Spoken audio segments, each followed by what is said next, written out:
Good morning. I am Sergeant Danka with the Cambridge Greenwich Police Department. I am the police sergeant here, and we patrol the village and help out the school as much as possible with whatever they need, and SRO Saunders. I'm here to read Happy Hamster Day from The World According to Humphrey. In December, things in room 26 really began to change. For one thing, it got cold outside, a little chilly by my window. In the early morning, frost pictures would appear on the glass. One picture looked like a big snowflake. Another one looked like a lion. Scary. Still, it was nice and cozy in my sleeping house. More snowflakes appeared. Not real ones, but cut-out paper snowflakes, borderlining all the chalkboards. And there were snowmen made of fluffy cotton and pictures of candles and packages and sleighs. The holidays were almost here, Christmas and Hanukkah and Kwanzaa. There were songs to be sung and presents to be wrapped and a big 2-week vacation to come. The weekend after Thanksgiving break, I went home with Pay Attention Art. He paid a lot of attention to me, but sometimes, not every night, during the week, Mrs. Brisbane would take me home to see Mr. Brisbane, and he'd put up his obstacle course, and we'd laugh and squeak and have a wonderful time. The next weekend, I stayed at Gail Mortonstern's house. Friday night was really nice because she convinced her mom to let me watch while she lit the menorah for the family. And the food was yummy. I was glad that Mrs. Brisbane didn't take me home every night. For one thing, if I ran the obstacle course every night, I'd probably waste away to nothing. For another thing, I wouldn't have been able to see Aldo. Aldo could now balance the broom on his head. Yep. He put the tip of the broomstick on top of his head and kept it up there a while. He'd have to bob and weave to keep it balanced, and he made funny faces too. But one night during the week, Aldo pulled his chair up close to my cage and said, "Humphrey, old pal, I've got something to discuss." This sounded serious, so I put on my most serious problem-solving face. I'm thinking of getting Maria a ring for Christmas. You know, like an engagement ring, with something shiny on it. I know we haven't known each other very long, and we wouldn't have to get married right away. On the other hand, I'm no spring chicken, and I'd like to settle down and raise a couple of kids, and maybe a couple of hamsters too, you know? "I understand," I squeaked softly. "So what do you think?" Aldo fixed his big brown eyes on me. I stood up on my hind legs and screeched, "Do it, do it, do it." Then he stood up and shouted, "You're right, I will. I'd be crazy not to."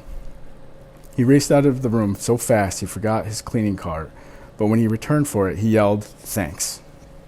Sometimes, most times, it pays to squeak up. The third weekend after Thanksgiving, I spent at Heidi Hopper's house and watched her family put up their Christmas tree. It was the most beautiful thing I've ever seen, second only to the little tree Heidi put in my cage. It was made of my favorite treat, broccoli. And then, it was almost holiday vacation. Suddenly it seemed as if we didn't have quite as much work to do in class. Everybody was planning the holiday party for the last day of school. One day, Garth, who never used to wait for the bell, stayed after school to ask Mrs. Brisbane a question. "May I please bring Humphrey home with me over the holidays?" he asked. Mrs. Brisbane looked as surprised as I was. "Well, Garth, I thought that was a problem." Garth smiled broadly. "My mom is much better now, and Dad says it's okay to bring Humphrey home." Mrs. Brisbane smiled back. "That is wonderful news, but I think 2 weeks might be a little much. How about the first weekend in January?" Garth nodded, but he looked disappointed. "Tell you what, why don't you have your parents bring you by our house to see Humphrey over the holidays? You can watch him run his obstacle course." Garth didn't look disappointed anymore. On the last day of school, everyone was very dressed up. I had on my fur coat as usual.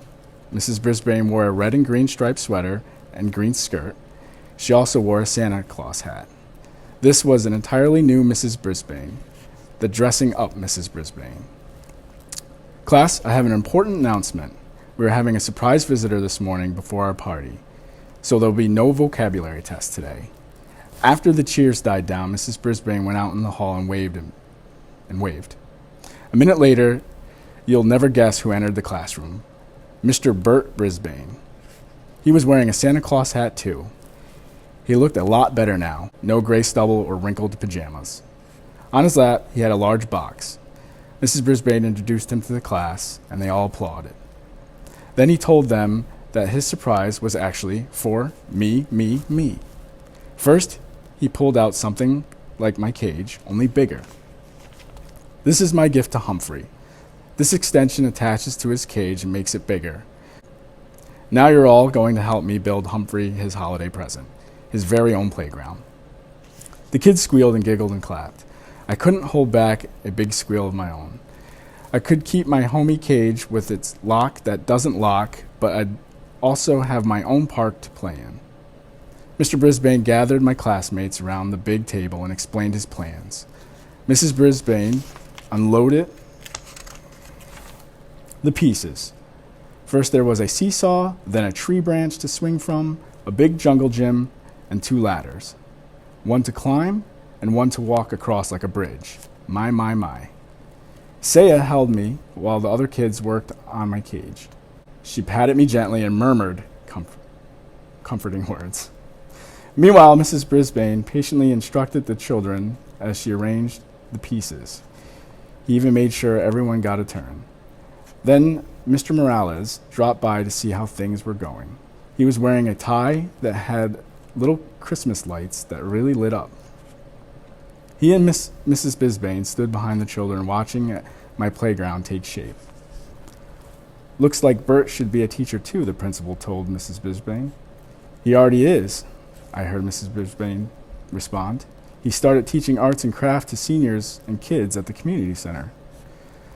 So he made a new start, said the principal, thanks to Humphrey. I believe those words were the best present I could ever have. Guess what I got my kids for Christmas, the principal asked. A hamster. Maybe it's a present for me as well. I think my papa will enjoy it too. When Saya put me in my cage, everyone watched as I raced to my new playground, climbed the jungle gym, made a leap to the tree branch, and jumped over to the seesaw. Now I could have recess anytime I wanted. Whoopee. Just then, the room mothers arrived with cupcakes and juice. While they passed the food out, Saya and Miranda slipped quietly out of the room. A little while later, Mrs. Brisbane announced that she had another surprise, gifts for the class. The door opened, and in came Miranda and Saya, wearing red dresses trimmed in white fur, not real fur like mine, and white fur hats. They each had a basket filled with small presents, and they danced around the room singing a song about the wonders of winter while they passed the gifts out. When the kids opened their packages, they each found a key chain with a small furry toy hamster attached. The hamsters came in all colors, red, green, purple, gold, silver. Nice. The room mothers presented Mrs. Brisbane with a gift, a pair of red earrings, which she put on right away. I already thought it was a perfect day, but it wasn't really quite perfect until Mr. Morales peeked out into the hall and announced that he had a big surprise. I wasn't sure we could stand many more surprises, and then she walked in, the biggest surprise I could imagine. Miss Mack was back. She was wearing a long flowered skirt and bright red blouse, and she had a butterfly in her hair. Not a real one, of course. She also had a huge canvas bag with her. Remember me, she asked with a huge smile. My classmates were thrilled and they all rushed to her side. I was so surprised. I was positively squeakless. Mrs. Brisbane made everyone sit down again and asked Miss Mack, of course, she insisted on calling her Miss McNamara, about her travels. Miss Mack told us about the rainforest and teaching in a school in Brazil. Then she opened her big bag and took out a stack of holiday cards. Her Brazilian students had made a card for each child in room 26. While my classmates were sharing their cards with one another, Miss Mack came over to see me at last. Well, I can see by your cage that you've done very well for yourself, she said with a smile. And here I thought you'd be pining away for me. I have, I squeaked. She reached into her big bag. And I have a present for you, but don't tell anybody.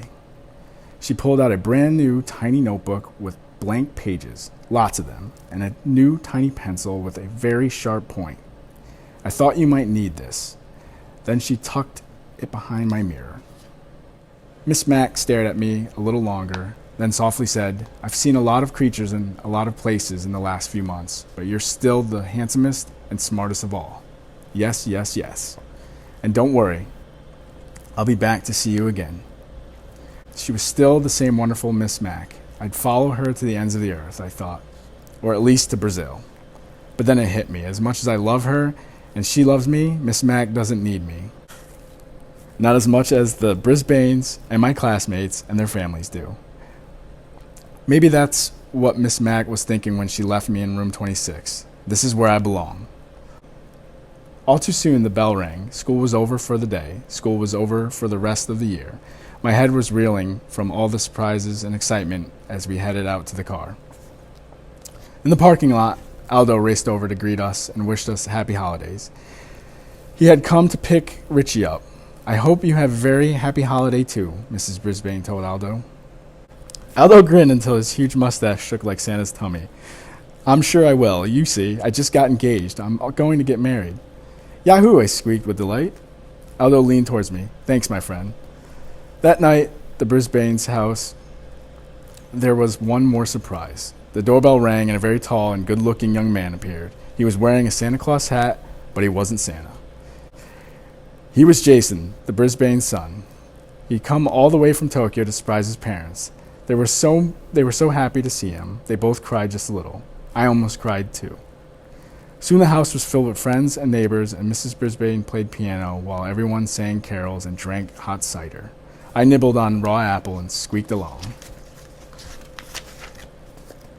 Later that night, when the house was quiet, I thought about all I'd done in the months since I left Pet-O-Rama. I didn't know anything about the world then, but I've learned a lot. I can read and write, and I know all the state capitals. Just ask me one. I learned you should never, ever turn your back on a dog, and that it's a good idea to turn off the TV once in a while. I found out kids have problems, and so do teachers and principals. Sometimes all people need is a little encouragement. Most of all, I've learned that one small hamster really can make a big difference. I've decided to write down some of the things I've learned from my adventures, but there was just one more line left in my first notebook. So I thought, and then I scribbled down exactly what I was feeling deep in my hamster heart. Joy, joy, joy to the whole wide world, and that includes you, Humphrey.